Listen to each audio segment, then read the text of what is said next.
Today on an all-new Dr. Phil. Listen to me, you idiot! Shut up! Shut up! Her daughter is 13. Do you hate your mother? Yes. Do I ever want to go home? No, Mom! You're not home! And out of control. She grabbed the knife and was threatening to kill me.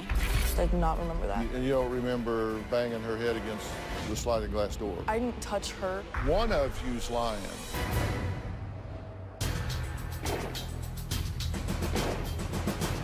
What would you do if you had a 13-year-old daughter and she punched her brother in the face?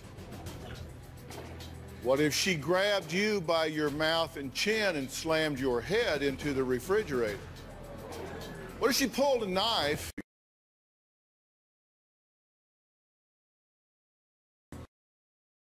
Well, today we're going to meet this teen terror and her mom, who says she has completely lost control of her daughter. And she just says, frankly, I'm out of options. Listen to me, you idiot! Shut up! Shut up! Do I ever want to go home? No, Mom! You're not home! Do you not see the Do you not see the you put me through? Stop being stupid! Monica says she's so fed up that she would surrender Micaiah to child services. She says, I'd just give her up if I thought it would help. Listen to drugs me, at you my idiot! house. Shut up! Shut up! My 13-year-old daughter, Micaiah, is out of control. She is very hateful to me. I do not like you.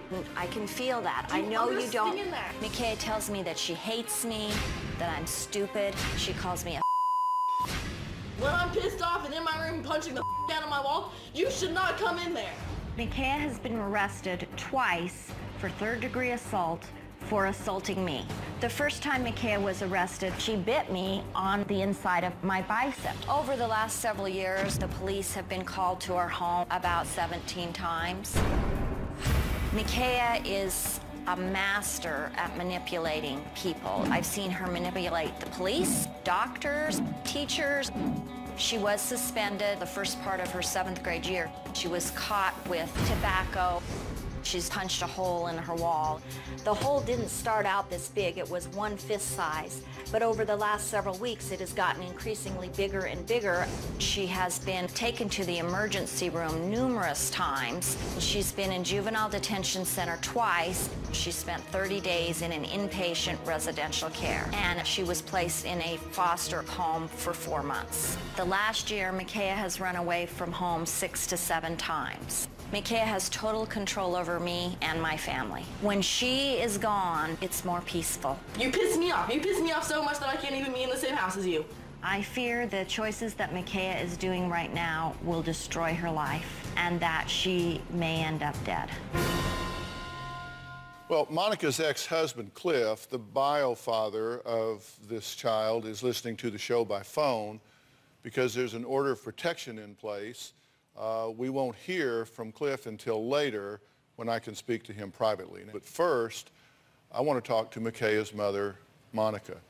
Now, Monica, I'm going to ask you some questions that I think only a mother can give me insight to. See, I think everybody has a way of being in the world. Why is your daughter choosing this way? Well, part of the reason I'm here is to find that out, because I don't know why she's choosing to be this way. But I think it works for her to some extent. She doesn't feel like I love her. She honestly feels like I don't love her. She feels like I favor my other 3 children over her. Do you? I do not. How do you react to her when she gets upset? I try not to show any kind of reaction to her that she's causing me, that she's causing me to get angry, to get upset, or anything like that. I just try and remain kind of level. I just heard a key word there. You said, I try. If you have ownership in why this girl is doing what she's doing, why she is running so hard, why she is so angry, you need to own it and tell me what it is, because you don't want to waste your time with me digging out of you what you already know to be true. What are you doing to screw this up? I don't know. Well, let me tell you what she says you're doing to screw it up. Okay. She says you're two-faced, and she absolutely hates you. She says that you've told her you're acting just like your dad. True or false? That is true. I asked you just a few minutes ago, what is it you're doing that's contributing to her maladaptive behavior, her lack of adjustment into this family and into this life? You said, I've got no idea. Well, you've said I would turn her over to Child Protective Services if I could. If I thought it'd help, yeah, take her. Go with her. That's not what a kid wants to hear. You act just like your dad, who, by the way, you're divorced from. So that's not a ringing endorsement. She says you yell that it's always her fault. She says that you hit and slap her in the face. True or false? False. Never hit her? No. Okay. She says that you put her on meds that don't fit, that you've thrown a chair and that you've choked her. Not true. Tells her every day, not occasionally, but every day, I wish I had never had you. Never said that. Those words have never come out of my mouth. She said during big fights, you say, I so wish I had had an abortion. Never said that. All right, Monica says last year her daughter was handcuffed and charged with third-degree assault after Micaiah threatened her life. Take a look at this. Micaiah's aggression towards me has gotten so bad that she threatened to kill me with a bread knife. She had got suspended from school for having tobacco in her backpack and had tried to blame her sister and her brother for it being theirs. She was mad that her brother had said no, it wasn't his, and so she kicked him in the groin, and I got between the two of them to break the fight up.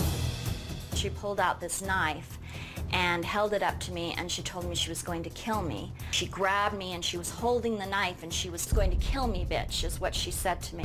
My 11-year-old son then had to call 911. 911, what's the emergency? She's grabbing a knife and she's trying to hurt my mom. Is that Michaela doing all the screaming? She was arrested for third-degree assault once again. Monica says her 13-year-old daughter, Micaiah, is so out of control she needed help to get her to the show. We sent a team of professional transporters to Monica's home to help bring her here. Were they successful? Well, let's take a look. Monica? Yes. And then Victor Lopez. Nice to meet you. This is my partner, Lonnie Vasquez. Hi, Lonnie. Hi, how are you? Come on in. I can't control her. She's running away. Verbally abusive, physically abusive. We're here to take you from point A to point B safely. Hi. Hi, Micaiah. How are you? Good. Did you get my message? Yeah. You know, Connie really wants you to babysit, so. When? Tonight, like about 6 o'clock. All right. I've got butterflies in my stomach. I'm really nervous about it. My brother Ryan and sister-in-law are going to pick her up and bring her here. So when they pull up, we'll be in Suburban. Once they pull up, we will pull up right behind them. I don't know what she's going to do. I don't know whether she'll be kicking and screaming and swearing. Basically, we expect the worst.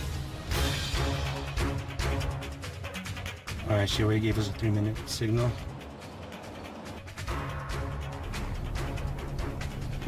Here we go. Ready? Yeah.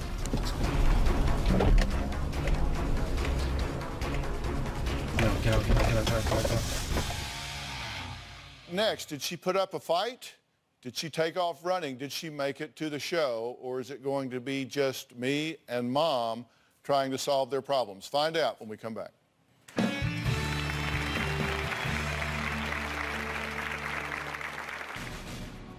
we go. Ready?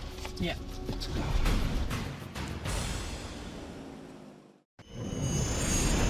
The text messages that Micaiah has sent me have been horrible. She's told me to that that I'm crazy, that I don't love her. It's very, very hurtful. Well, Monica says her daughter Micaiah ran away from home 2 weeks ago, so she was worried about getting her to the show by herself. So we sent professional transporters to help Monica get her daughter here safely. Didn't want any drama, wanted everything safe. Take a look. Get out. Hi, Micaiah. I want to introduce you to some people that are going to help you. Hello, this Micaiah. is Victor, and this is Lonnie. I'm gonna have to ask you for your cell phone, Why? and we'll explain everything once you get in the vehicle. We can do this the easy way. We can do this the hard way. Thank you. Where are you taking me? I'll let you know once you're in the car.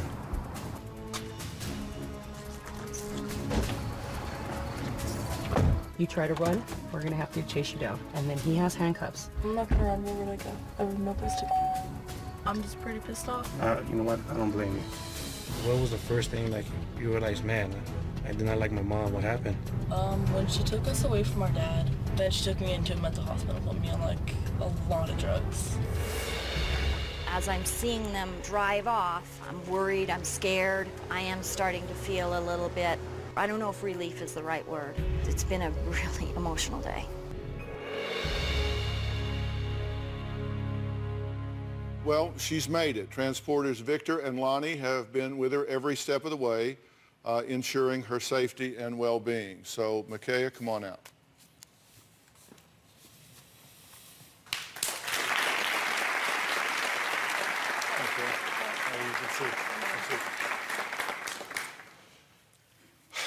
Okay. Your mother is saying that the things that you're saying that she has said to you, done to you, the ways in which she engaged you are just simply not true. So one of you's lying. The truth is that she has said this to me. Every single day I hear it, that she wished she never had me. And when we get into big fights, she tells me that she wished she would have had an abortion. Mm-hmm. So your mother's lying to me? Correct. Why would she do that? Because, like I told you when I was on the phone, she is two-faced. She only acts, appropriate around me when there is authority around. So if somebody's around that could impact her life or judge her in some way or create havoc for her, then she puts on a goody-two-shoes face and behaves differently. Correct. And how about the things that we were describing with regard to you about pulling a knife and threatening to hurt people and saying hurtful things? What about that? Well, she told me that I pulled a knife on her. I do not recall pulling a knife on her. What do you mean you don't remember? I don't remember. I remember because we were in the kitchen, she threw the chair on my legs, and then I was walking across the room to my back door to leave the house, which is when she tackled me on the floor, which is when her hand was around my neck, and then my younger brother was kicking my head, and I passed out. I just remember waking up and the cops were there and I was in handcuffs. Why was your younger brother kicking your head? Because I was biting my mom's arm because I couldn't breathe. And why couldn't you breathe? Because my mom's arm was around my neck. She was choking you? Correct. Did that happen? There were parts of it that I Were would you agree on with. the floor with your daughter with your arm around her neck? I was on the floor with my daughter holding her arms and legs so that she wouldn't hurt me, herself, or anybody else. Okay, what happened that triggered this where you had to do a takedown and restrain her? She had grabbed the knife and was threatening to kill me. But you don't remember pulling the knife? Correct, I do not remember that. And you don't remember banging her head against the sliding glass door? I didn't touch her, she touched me. Despite the fact that Micaiah said she never wanted to speak to her mom again, she had a lot to say once they arrived in Los Angeles. Take a look. Why is it come to this point that you have to take me out of my house to drive me all the way to LA? I've tried everything else that I know to do By to taking try me and to help you. mental hospitals and put me on medication, I was working hard to get to a place where I could be stable and not want to kill myself every single night. I understand that. No, you don't understand that, Mom. No, Mom, listen to me. Listen to me. Do you ever go to your room at night and cry and cut? No. Do you? No. No. No. Did your mom tell you that she hated you? No. Do you have a giant hole in your wall because you get so pissed off that you don't know what to do? No. Then you have never been through what I went through. Therefore, you will never understand what I'm going through. Therefore, you will never understand me. That's why I'm trying to You know find nothing that about out. me. You know my best friend. No. Do you know anything about me? No. But I I do not can want to talk to you understand because that. I do not like you. I can feel that. Do I you know you understand don't. that? I don't understand that, and I'm trying to understand because you will that. never understand that. Do you think that I really need medication? I don't know. I'm thinking that I think you're medication full might. of so shut up. I do not like you. I hate you, Mom. I've heard Get you say that. through your head. And where you've been staying with Emily, that's a better situation? Obviously. Have I left? No. You're just pissed off because she can still be a better mother to me than you can ever be. Do I ever want to go home? No, Mom. You're not home. Emily is my home. Emily is my mother, not you. Do you hate your mother? Yes. Why? Because of everything that she has put me through. I have been through hospitals, therapists that have not helped me, medication that have left me in my bathroom wanting to kill myself. Have you attempted to kill yourself? Yes. 5 times? More than that. You've been hospitalized for it 5 times. Correct. You understand that your behavior means that somebody has to do something to protect you from yourself. But the thing was, my behavior wasn't like that until I went to the hospitals. Until the first time I went to the hospital, I came out, I was not the same. Why did you wind up in the hospital? Because my mom took me there because she didn't want me around the house. So she just thought, you know, it's just too crowded here, I'm going to take her to the hospital. Pretty much. Now, you don't believe that. I do, honestly. You have no ownership in it whatsoever. Correct. Okay, Micaiah says her mom ruined her life by keeping her away from her father. We're going to find out what he has to say about all this when we come back.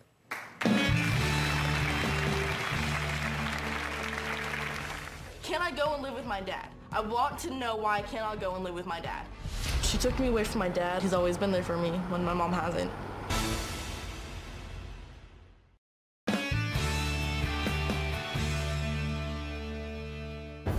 Here's a picture of our family when Micaiah was only 3. And at some point, Micaiah has cut me out of the picture. She's angry at me and she doesn't want me in there. It's really, really sad. Monica says her 13-year-old daughter, Micaiah, has assaulted her twice, pulled a knife on her, shoved her, bitten her, bullied her siblings, and now wants nothing to do with her. Monica says Micaiah's bad behavior spiraled out of control when her marriage went south. My ex-husband and I separated 5 years ago. I think that that has had an impact on Micaiah's behavior. Can I go and live with my dad? I want to know why I cannot go and live with my dad. Because your dad hasn't done the necessary things. Micaiah was close with her dad prior to the separation. Micaiah was definitely her dad's favorite child, and they spent a lot of time together, just the two of them. She took me away from my dad. My dad was like the biggest role model in my life. He's always pushed me to do my best. He's always been there for me when my mom hasn't. You say all of this really upsets you. What's she saying now about all this? Why? Well, there's a lot of reasons why. Number one, her dad has not been involved in her life since really 2009. And in 2011, he could only have supervised visits with the kids. And then in 2012, that changed to therapeutic supervised visits with the children. He's been kicked out of 3 different institutions that oversee these supervised visits. Furthermore, when he had when he did have visits set up, there were many, many times where the other 3 kids would go and Micaiah didn't want to go because she didn't want to see her dad. I refused to see my dad for was it about a year? Mm-hmm. But that was because the therapist that my mom was making me see at the time, she told me not to. Okay, so why is he under a protective order where I can't even talk to him with you two here? There's a protection order in place with me because of domestic violence. So what do you want? What do I want? I want to be happy. I want this to be resolved. I do not want to go home with my mom. And where would you live over the next couple of years? For now, I want to live with Emily, which is who I've been staying with. And who is that? My best friend's mom. Have you done anything maladaptive there? No. You don't steal, fight, tear stuff up? Do drugs? Run away, do drugs? I don't do drugs in her house. No, she does not know that I do drugs.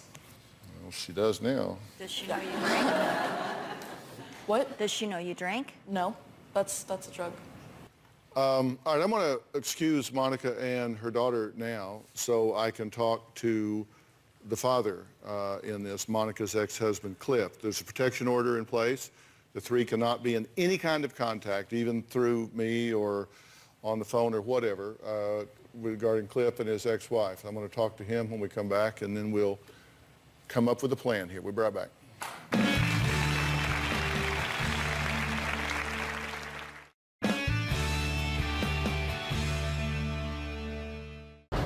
I had more fun in jail than living with you, Mom. You make me miserable. You piss me off. You piss me off so much that I can't even be in the same house as you. What would make a 13-year-old hate her mother so much that she refuses to live with her? Well, people have different points of view and opinions. I'm going to ask her father, Cliff, that very question. What do you have to add to the understanding here about what I might be able to use to help your daughter? So, in my opinion, Monica plays the victim very well. Yes, is there a restraining order? Absolutely. Now, do you know the circumstances behind that? I don't think you do, and Monica probably won't tell you this, but she tried to break down my door to my apartment, and I called the cops. They came out.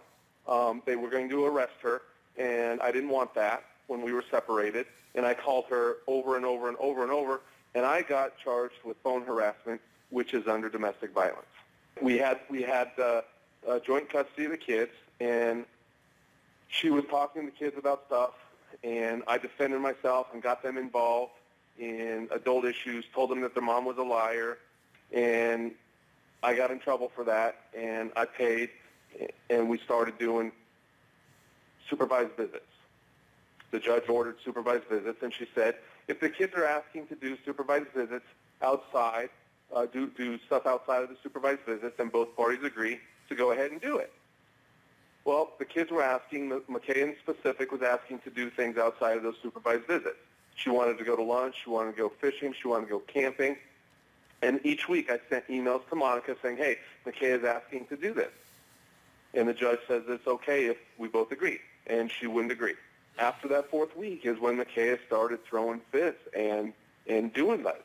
And so the supervised visits changed when Monica got a therapist to write a letter that said that McKay and Bo needed therapeutic visits. Well, mysteriously, that therapist was no longer used after that order was changed to therapeutic visits.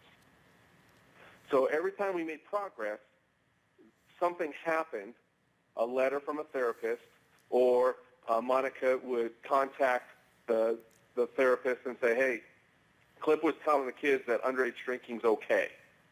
We need to stop these visits. And they would believe her. Can I jump in here a second? Absolutely. Is there anything that you can share with me that would help me help your daughter find some peace? You know, if Monica isn't helped, McKay won't get helped. If I'm not helped, McKay won't get helped. Okay, let me rephrase the question. Is there anything you can tell me that would help me help your daughter find some peace? I'm really not here to try to improve your relationship with Monica. I don't think you want to reconcile with her or she with you. What I'm interested in is if there's anything you can share with me that I can use to help your daughter find some peace in her life. Yeah, if she has a father, she's been begging for a father, and if outside influences can stop sabotaging the progress with that, that's what can help. What is your opinion of why Makaya is so violently angry? My opinion is she feels that Monica is keeping her from her father. She has said it many times that she wants to be with me, and Monica does anything and everything to prevent it. Okay, so you think if she was with you that the anger would resolve? I'm thinking that if she could spend time with me, not necessarily be with me full time, I don't want to take her from her mom. I want to enhance her life and get that anger out of her. And if she can spend time with her father, she can have both parents in her life, which she needs both parents. Mm-hmm. It's going to be very difficult to co-parent with you and Monica having so much anger and angst that is obviously very raw between the two of you? She's never been willing to co-parent, even when the anger wasn't there. She's always been controlling and manipulating and wants to make all the decisions. She was always that way. All right, gotcha. All right, Cliff, I'm going to have to say goodbye for now. You'll be able to continue listening as we wrap things up here. Next, is there any way for Micaiah and Monica to call a truce? I'm going to bring them back out. I'm going to tell them what I think needs to happen here after the break.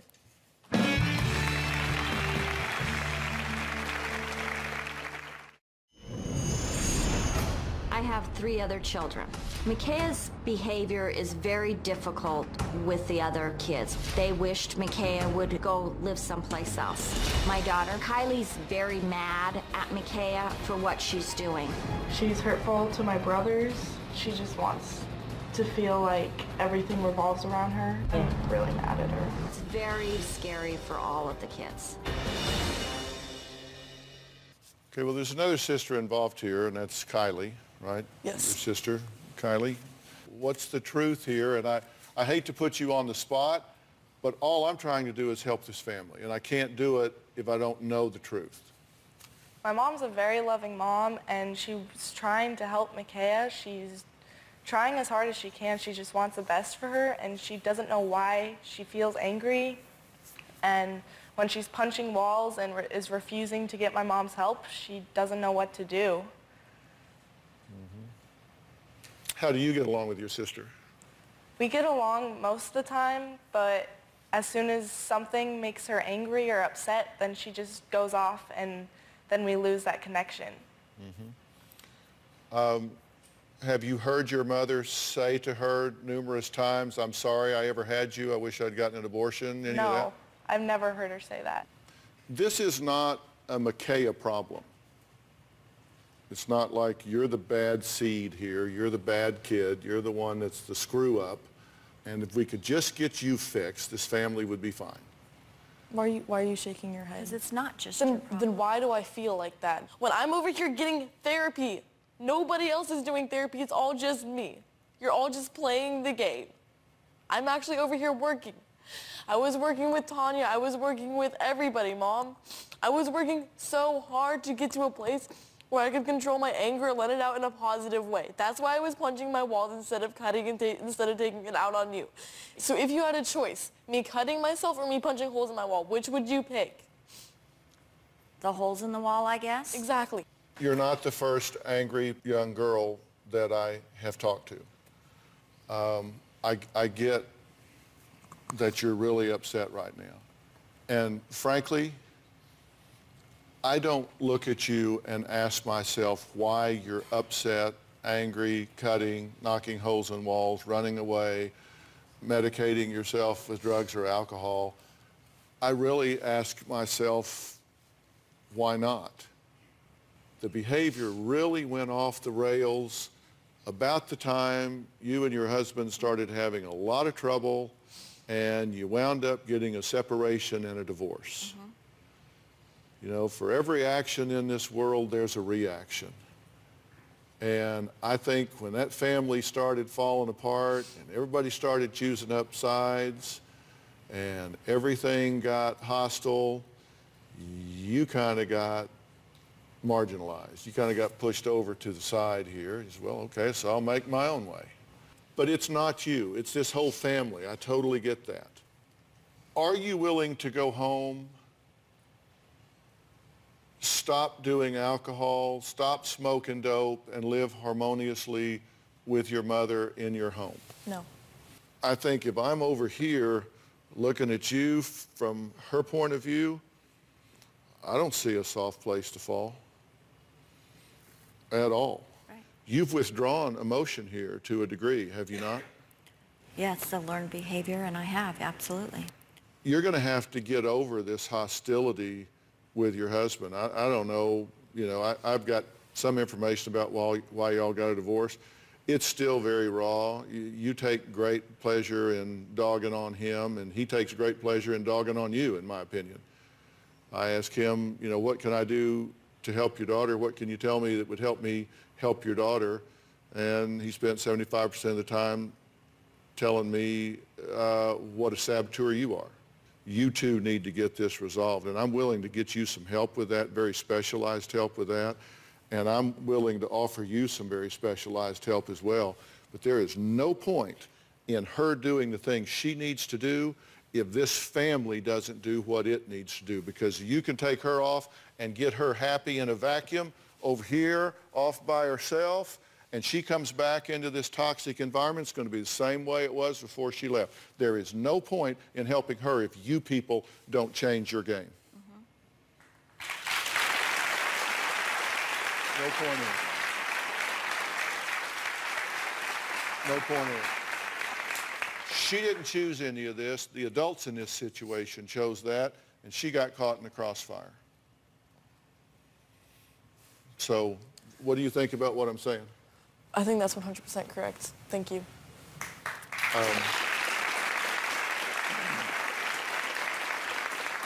I don't want you to go home.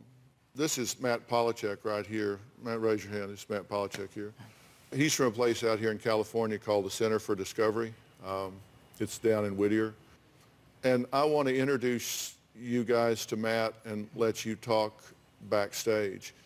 But going home with her, to me, is not an option.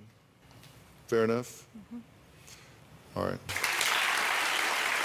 These days, it seems like so many young girls are struggling like Micaiah. Well, there are other options. Next, I have a big announcement about my wife, Robin, and how she's helping girls all over America become confident, empowered, and strong young women. We'll be right back.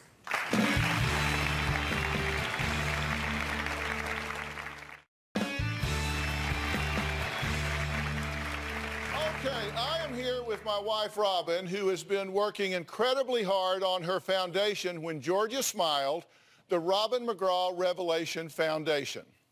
It's been such an incredible year since launching the foundation, and we have been so busy.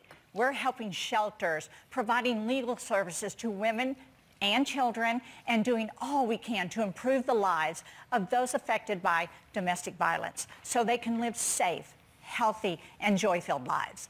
And that's just the beginning. Well, it's just the beginning because I have some big news. But first, we're going to invite someone very special to join us. Please welcome the CEO of Girl Scouts of the USA, Ana Maria Chavez.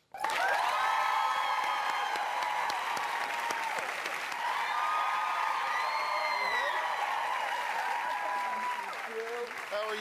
Good morning. Good to see you. Good morning. Good to see you. Now, the reason I've asked Ana to join us is because she is involved with some big plans with Robin's Foundation.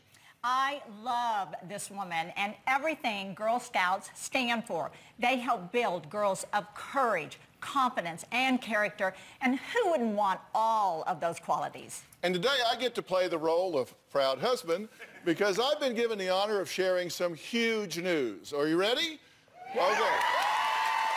I am thrilled to announce that my wife, Robin McGraw, has just been named the celebrity spokeswoman for Girl Scouts of the USA. Now,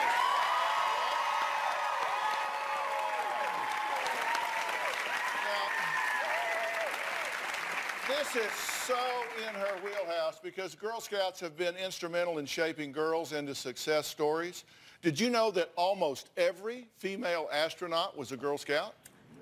Some of the biggest celebrities were Girl Scouts, too. For example, Dakota Fanning, I love her, Taylor Swift, Gwyneth Paltrow, Venus Williams, and Michelle Obama. How about that?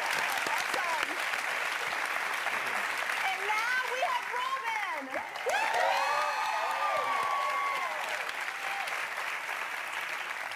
We are so excited to have her support and the support of her amazing foundation, When Georgia Smiled, because they promised to help us with our major campaign called To Get Her There. It is the largest fundraising campaign for girls' leadership in the history of the United States. So thank you for your support.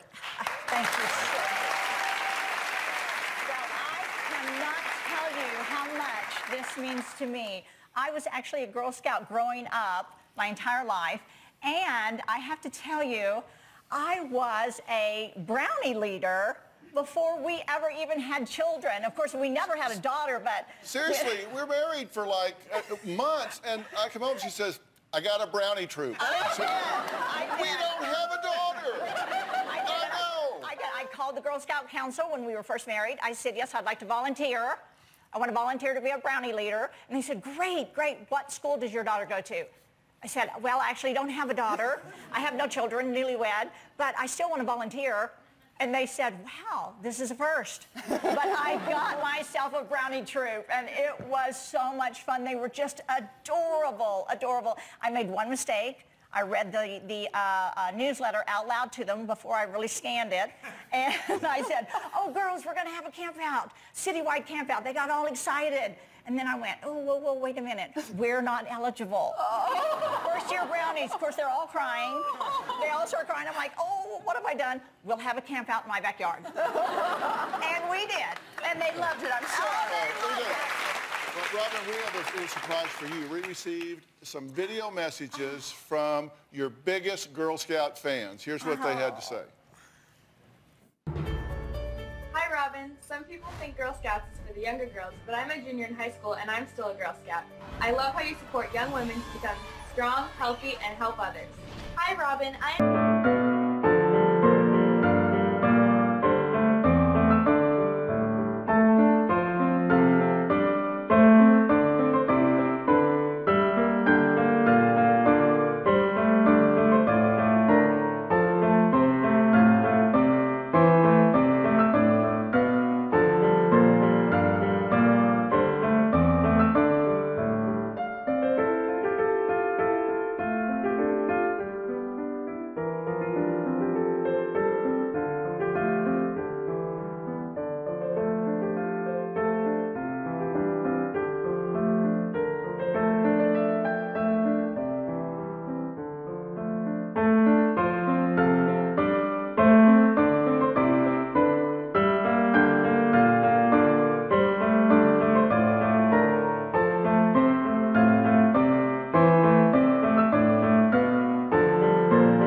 And love how you care about how Girl Scouts believe we can be and do anything by standing up for ourselves and having strong values.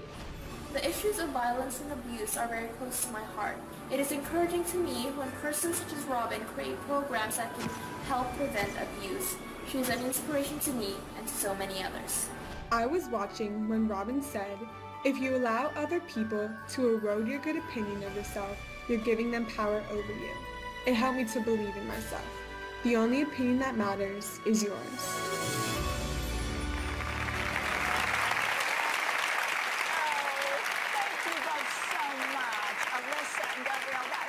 Sweet of you both to say that. Well, the Girl Scouts of the USA is collaborating with When Georgia Smiled, which is an amazing foundation, and they're going to help us enable girls across the country to reach their potential.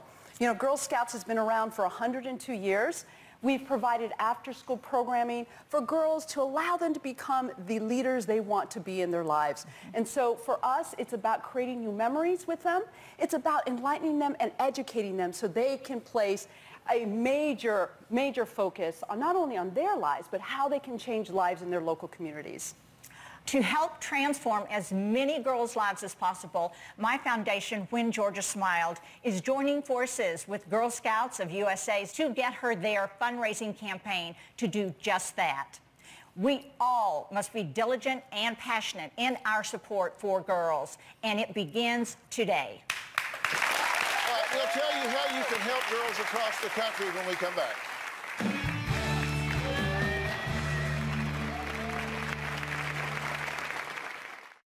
Well, I am here with my wife, Robin, and CEO Ana Maria Chavez. We've just announced that Robin is the celebrity spokesperson for Girl Scouts of the USA. We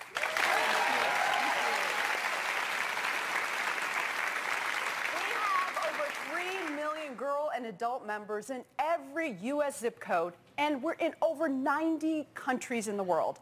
But we also have 30,000 girls on wait lists nationwide who want to join, but cannot because we have a shortage of volunteers. I mentioned earlier that we need your help to ensure that every girl in every zip code has an opportunity to become a Girl Scout. Go to girlscouts.org/join for more information. If you want to support Girl Scouts, you can also go to Robin's website, whengeorgiasmile.org. All contributions will go directly to the Girl Scouts of the USA to invest in girls so they can change the world.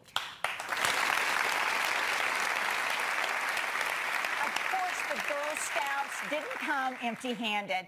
I mean, who doesn't love their cookies? I know I do. My favorite is, of course, the Thin Mints. I have a box of Girl Scout cookies for everyone in the audience. I want to thank all of my guests, and a special thanks to Ana Maria Chavez. And congratulations to you, Robin. I am so proud of you. We'll see you next time. Thanks so much. Thanks, guys.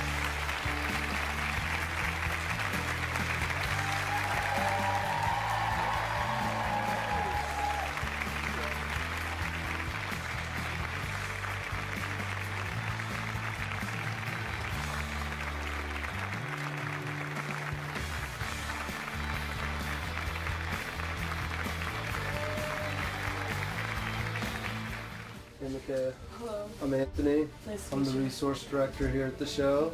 This is Dr. Matt Polachek. Did you have a chance to think about it? It's better than going home. That's damn right. Let's get moving. Dr. Phil said some pretty inspiring things. It made me happy that he actually told my mom that it's not all my fault. I think that's great, and I think it's definitely a start. We're moving in the right direction. Dr. Phil, thank you for everything that you've done for me. You've helped me a lot.